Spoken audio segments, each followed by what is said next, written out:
3 నెలలు కాదు 6 నెలలకి ఎగ్జామ్ జరిగినాయి. ఎగ్జామ్ అన్నిట్లో 1995. అదే కాదు 2వ సంవత్సరంలో ఎగ్జామ్ పేపర్లు, తెలుగు వాళ్ళ ఎగ్జామ్ పేపర్లు నేనే దిద్దటానికి కృపనిచ్చాడు దేవుడు. చూసారా?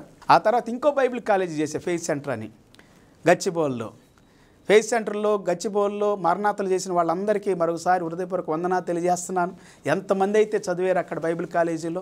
కొంతమంది బైబిల్ కాలేజీలో అడ్మిషన్స్ దొరక్క బైబిల్ కాలేజీల మీద అక్కసు పెట్టుకుంటారు, బాధ పెట్టుకుంటారు, అసూయ పెట్టుకుంటారు. కొంతమంది మేము మోకాళ్ళ మీదే చదువుకున్నాం అంటారు. లేదు వాళ్ళు ఏదో సంస్థ లేదో పాస్టర్ల దగ్గర కొన్ని సంవత్సరాలు బానిసత్వం చేస్తారు. కొంచెం అట్లాగా బానిసత్వం అంటే అట్లా చేశారు కొంతమంది.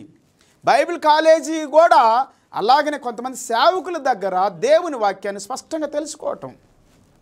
సో పిల్లలు, దేవుడు 2 బైబిల్ కాలేజీ చేయడానికి కృపనిచ్చాడు. అలాగనే అమెరికా వెళ్ళి అమెరికాలో కూడా ఒక మంచి యూనివర్సిటీ డాక్టరేట్ కూడా చేయడానికి కృపనిచ్చాడు.